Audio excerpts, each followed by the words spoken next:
I was born as a filmmaker, traveling around the world. I've seen a lot.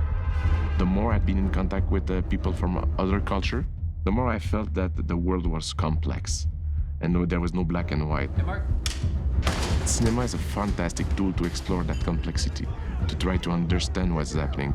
Sicario is an exploration of that complexity.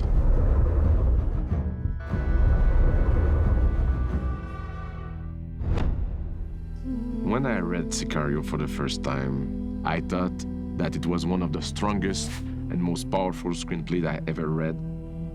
It's a visual art, and it begins and ends with the photography and him making his own interpretation of the scenes. Action!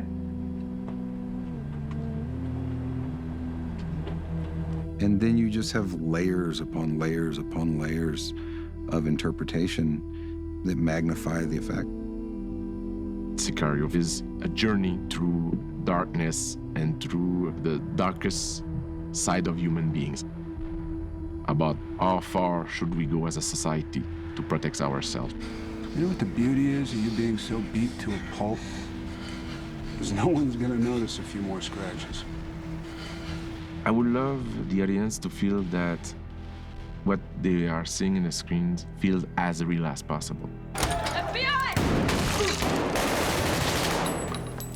That's the way I will approach location. That's the way I will approach violence. That's the way I will approach action as well. I want to create cinematic moments that will have a freshness to it.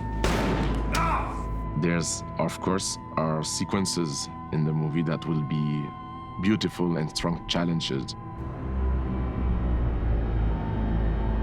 As a filmmaker, it's gonna be exciting and, in the same time, I think, deeply stressful. The visuals, they're not just kind of designed overnight. I like to start off with a general conversation about a script, with a director, and then Denis will get a lot of images from all sorts of different places. So I started doing a collage of every set or every mood or ideas for some of the scenes. The drug war is well documented. There's some really gritty, disgusting stuff that happens over there. Patrice Vermette and René April, my costume designer and production designer, they are making massive research for Sicario, like if we were doing a documentary. When we would draw visual reference from photographs or from Patrice's work, certain things that really hit the mood of the film were very influential. In this case, I brought a lot of work by Alex Webb. Alex Webb had actually shot a whole series of pictures about this subject in Mexico and on the border in the 80s. I thought his sense of composition and use of color is pretty amazing. Roger brought in the idea of Alex Webb and the way that the light works on the character and the colors. There's like light and then there's darkness. It's kind of like watching a photograph develop in the chemical bath as you start to see the mood of the film emerge through that process. Denis' films are a constantly evolving animal, and the storyboards are only a piece of the puzzle. We wanted to introduce Kate in some kind of graphic way and introduce what's happening, so we had storyboarded that, and there was very specific shots for that whole sequence inside the SWAT vehicle. And so with Kate's character, you begin with that very first scene with just her eye. And there's immediately a contrast between light and dark. And that was a moment that I could see a twinkle in Denis' eyes as the film was really started to come into focus for him. Denis wanted this sense of the light. And there's no way you could do it in the real SWAT vehicle. So Patrice built a kind of very rudimentary box set, because basically you don't see anything of the inside anyway, so it's just a wooden shape. And we put it on a turntable, and I had a lamp on a crane, so you could manipulate it to get those kind of shafts of light coming through the window. It's completely unreal, but it's just part of that introduction of the character and the, expressive way of getting that light in the dark. It's metaphorical for what's our perception of what's good and not.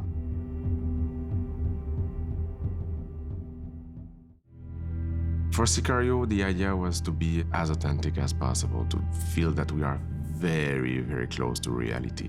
And with Roger Deakins and Patrice Vermette, my production designer and cinematographer, we aim for that kind of authenticity. We looked at where the actual action takes place with Roger and Denis and the producers. And then we looked around New Mexico, Albuquerque area to see if it was a possible match. For Sicario, we choose to shoot in New Mexico. I need landscapes that will have a relationship with the horizon. I want the characters to be lost in emptiness, and landscapes that will be almost a character in the film.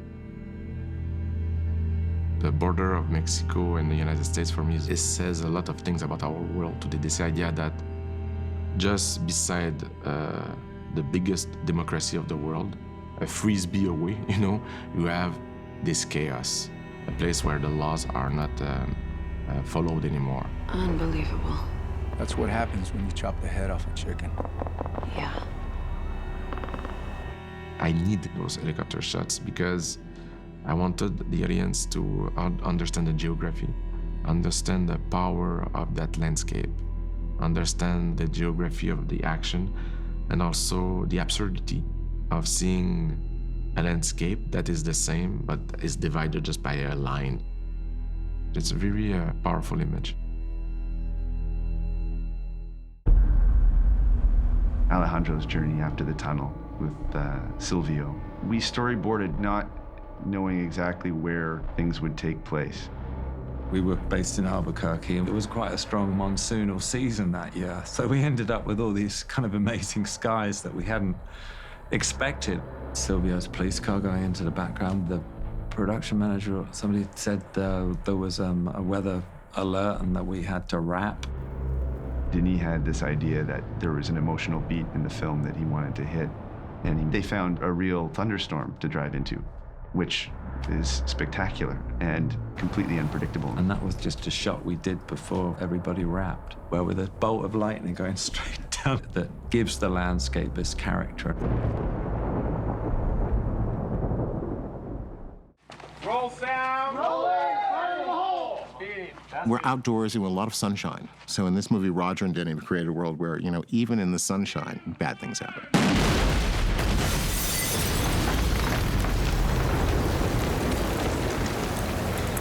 This desert is inspiring, fantastic, and tough, rough on the body.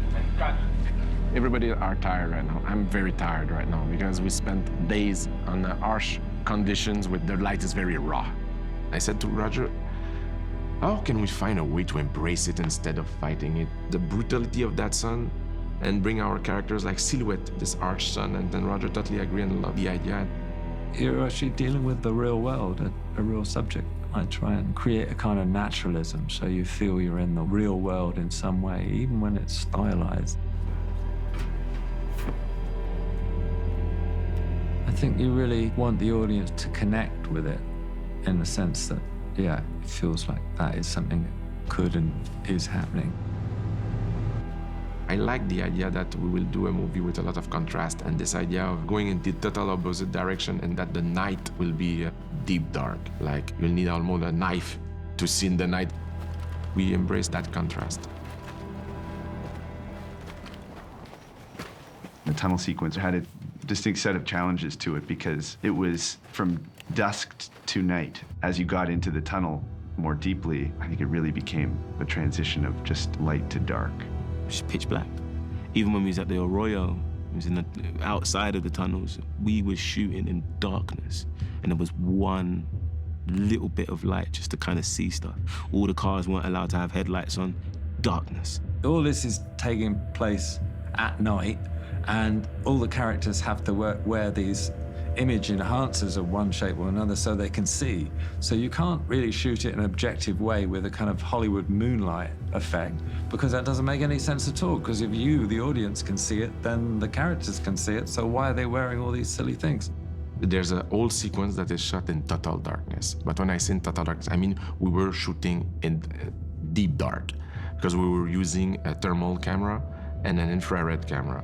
And those cameras were obviously able to see in deep night. We couldn't just do it with standard night vision. That would all look too samey. So then we started experimenting with infrared and found this company, FLIR, who had this really fantastic infrared camera that we could actually follow the footprints down the stairs and stuff, which was great. The prop man actually heated up his boots and walked down in front of us as we did that shot. The night vision did represent different characters, where Kate would look at Reggie in her green night vision, and Alejandro had the dark infrared vision. Basically, it's like going scuba diving in the desert, you know, and in the total darkness. And that brought a tension that I was looking for in this specific sequence. There's this idea of my main character going into Mexico and having a first glimpse at the Juarez, the chaos of Juarez. And that I felt had a strong cinematic potential. We visited Juarez, which is a very scary place right now. You could tell that it was a city that had suffered an enormous amount of damage due to the cartels. I remember asking the federales when we went down there, what's the good part of town and what's the bad part of town? And he said, the good part of town is where they're not killing anyone. It's not possible to shoot in Juarez because it was too much violence. But it was very, very, very important for Patrice, Roger, and I to shoot in Mexico, because I wanted to embrace that culture. I wanted to be close to feel the reality of this culture. Mexico City is such a huge city that on its outskirts, it's very similar to what we can find in Juarez.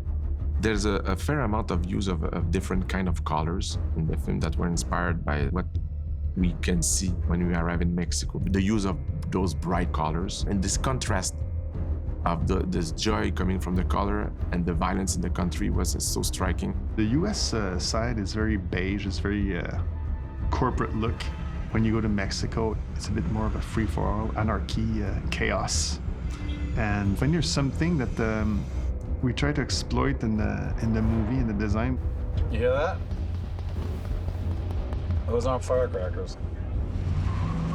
There's a vicious drive into Juarez. One of the very first questions that we had beginning to storyboards was what the pacing and what the feeling was going to be. Spotter vehicle, left lane, left lane. Spotter vehicle, 9 o'clock. Roger is so strong as a visual storyteller, so that when we're working on the framing of shots, the ways that the camera will move, we would discuss the pace from frenetic action through Juarez, through driving trucks, through seeing buildings whip past, and so catching pieces of it, an awareness of how the camera is also a character, and staying with Kate, and that really brings you into the action through a character's perspective. And then we would get to this, you know, to being stuck. When you're stuck, you can't really move around. Get your service weapon out. There's an incredible sequence as they're coming back over across the border. It all happens in about 90 seconds on screen. Months and months of planning and building and design. It was impossible to shoot on the Bridge of the Americas, where the action will take place, for obvious security reasons. Since 9/11, it's not possible anymore to shoot on those bridges. Roger Deakins and Patrice and Denis and everyone putting our heads together and figuring out how to shoot this in sort of an epic, intense way, which is the way it's written. It's a pivot in the story, in Kate's journey, how her character is being transformed by what's happening. That's the main set that needed to be, you know, it was specific. It needed to be that and nothing else. The real place is on the US side. There's 14 booths, and there's a lot of traffic. The traffic doesn't move. We realized that, you know, economically, we could never build that. Patrice sent me a drawing of how he envisioned the border crossing. I think he really distilled what was necessary for the shot, but create that claustrophobic and trapped feeling. That is the first beat before going back to United States, is that toll booth. The fact that there's border agents rushing into the scene, so those booths are the excuse for those agents to rush into the scene. And it's also the excuse for the traffic to slow down. We built a replica of the border crossing in El Paso, complete with the Bridge of Americas, going over that looks as if you're there. We laid tarmac and then discerning what would be visual effects and what would be real, and creating the toll booths, and then our amazing painters with striping and aging and oil stains. And I mean, it's just, it takes so many levels to make it look real. But then achieving it was a whole other issue. hardest scene in the whole film was the shootout at the border post when they're coming back from Mexico. I'm deeply inspired and excited to work with Roger. The only way to work with such a master is to try to flirt with disaster. And I want Roger to be deeply inspired. He's shooting that way and this way, you know, all this different action. So that was something we storyboarded in quite considerable detail. And so much of it was played from Emily's point of view, and she's sitting in the back of a car. It's really important you build up at the beginning, like who's the bad guy and who's not. And, you know, there's all the civilians in between, you know, the two parties. And the bridge to camera was fairly static for quite a bit of that. It comes down to being locked in a place where you are unable to move. And staying with Kate, you're only able to see what you can. Get out of the car. So it's like that confusion. And then when, you know, the confrontation and the guys in they get shot, you're in, the camera can justifiably come in to see it more clearly and see the horror of what's happening. The action that is in here is so intense and so real for the characters in the moment that I think it's gonna knock the audience back because it's so real, it's frightening.